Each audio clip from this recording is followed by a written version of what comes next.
What's going on? Welcome to Gospel Grounded. My name is Webster, and I have the absolute blessing, the honor, and the absolute privilege of being your host for as long as God chooses to bless this ministry. We exist to help believers grow from spiritual milk to spiritual meat, and we are reading through the entire Bible. We have started with the Gospels. We have started and actually finished the Gospel of Matthew. We are now in the Gospel of Mark. We're up to chapter 4 today. Jesus has been showing his authority. Today is all about the parables. I'm actually going to try and just read through without stopping as much today because there's kind of a lot. But at the end of this message, that throughout all of this, Jesus is with us in everything that we have, that we go through, everything that we have been through. Jesus is there, and that we can trust him because he is a good God. If you're new here, I want to say welcome. You are welcome here whenever you like. You are an answer to prayer, so I want to encourage you to keep coming along. I'm reading out of my ESV study Bible. You should read out of whatever Bible you feel comfortable reading. Let's get into this. Verse 1. The parable of the sower. Again, he began to teach beside the sea, and a very large crowd gathered about him, so that he went into a boat and sat in it on the sea.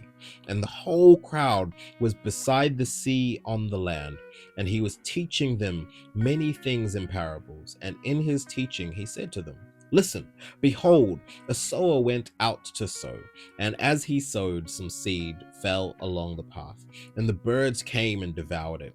Other seeds fell on rocky ground, where it did not have much soil, and immediately it sprang up, since it had no depth of soil.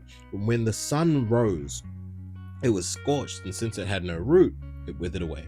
Other seed fell among thorns, and the thorns grew up and choked it, and it yielded no grain.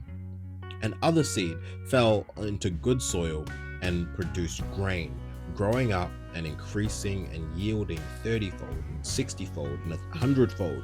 And he said to them, He who has ears to hear, let him hear." I'm not going to explain the parable because Jesus does a much better job in the next passage. But what I will say is that it is a dangerous place to be counted in those who grow up among the thorns, because you are growing but you're not fruitful.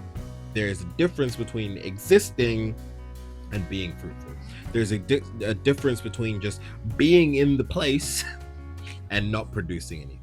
Let's keep going. Verse 10, the purpose of the parables. And when he was alone, those around him with the 12 asked him about the parables. And he said to them, "To you has been given the secret of the kingdom of God. But for those outside, everything is in parables, so that they may indeed see, but not perceive, and may indeed hear, but not understand, lest they should turn and be forgiven." And he said to them, "Do you not understand this parable?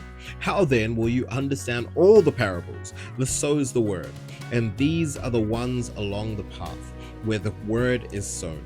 When they hear, Satan immediately comes and takes away the word that is sown in them. And these are the ones sown on rocky ground, the ones who, when they hear the word, immediately receive it with joy, and they have no root in themselves, but endure it for a while. When the tribulation or persecution arises on account of the word, immediately they fall away. And the others are the ones sown among thorns. They are those who hear the word, but the cares of the world and deceitfulness and riches and desires for other things enter in and choke the word, and it proves unfruitful. But those that are sown on good soil are the ones who hear the word and accept it and bear fruit 30 and 60 and 100-fold. I told you, Jesus explained it way better than me. But I want you to catch something here. Again, talking about those who are among those who are in the thorns. It's not that you, if this is you, it's not that you don't get it. It's just that they hear the word, they just don't accept it. Jesus says the ones in good soil hear the word and accept it. The ones who are in the thorns, they hear the word, but the cares of the world, he says, and the deceitfulness of riches and desires is what takes over. That becomes almost an idol over the word of God. But let's keep going. Verse 21, a lamp under a basket. And he said to them, "Is a lamp brought in to be put under a basket or under a bed, and not on a stand? For nothing is hidden except to be made manifest, nor is anything secret except to come to light. If anyone has ears to hear, let him hear. And he said to them, pay attention to what you hear. With the measure you use, it will be measured to you, and still more will be added to you. For the one who has, more will be given, and the one who has not, even what he has will be taken away. My friend, let's not hide our faith. Let's be lights on a hill. Let's not hide our lights under a bed, but let's be proud of our faith, because the one who has, more will be given to them, but the one who has not, even what he has, will be taken away from him. Let's not betray Jesus like this. And now let's keep going. Verse 26, the parable of the seed growing. And he said, the kingdom of God is as if a man should scatter seed on the ground. He sleeps and rises night and day, and the seed sprouts and grows, he knows not how. The earth produces by itself first the blade, then the ear, then the full grain in the ear. But when the grain is ripe, at once he puts in the sickle, because the harvest has come. This is going back to the parable of the sower. And I should say, we should all be sowers. We should all be sowing seed wherever we go. As Christians, we are called to sow seed. Think back to Matthew 28:19. Go out into all the world and make disciples. We are called to sow seed, but what he's saying here is that we don't make the seed grow. That is God's job. Our job, sow the seed. His job, make it grow. We don't need to know how he makes it grow. We just simply need to know that he will.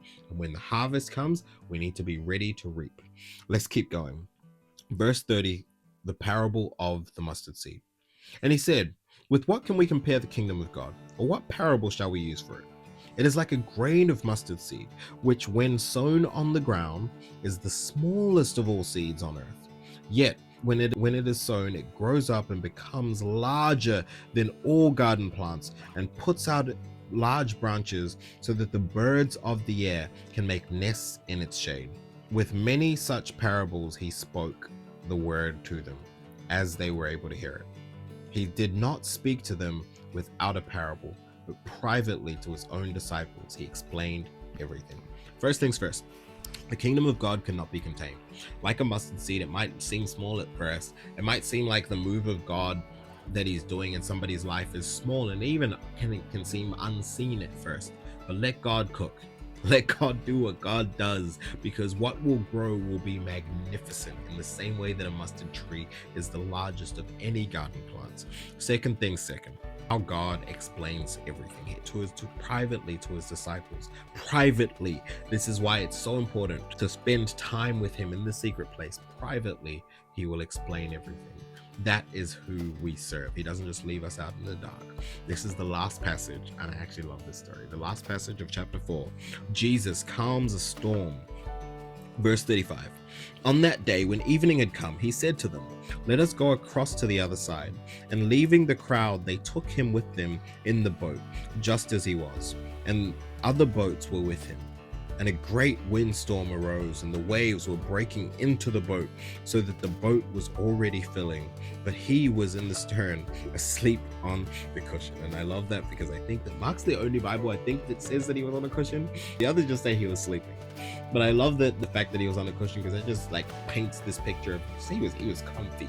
He was mad comfy in this mad chaotic situation. But he was asleep on the cushion.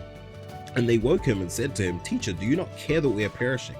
And he awoke and rebuked the wind and the sea, and said to the sea, peace, be still. And the wind ceased, and there was a great calm. And he said to them, why are you so afraid? Have you still no faith? And they were filled with great fear, and said to one another, who then is this, that even the wind and the sea obey him? I love that story, because it just, again, points to Mark highlighting the authority of our God. He shows authority in the way that he casts out demons, authority in the way that he heals, authority at his baptism, authority in the way that he calls people to him, but not only that, but calls them into greater things. Authority in the way that he preaches, authority in the way that he forgives sins, and right here, authority over the wind and the seas. That is the God we serve, and I just think that we should lift him up to his rightful place daily. So let's do that, and in prayer before we wrap up for the week tomorrow. for chapter 5. Heavenly Father, you alone are worthy of it all. You alone are the sovereign God of everything. You alone are the King of kings, Jesus. You alone are the Lord of lords. You alone are the great I am.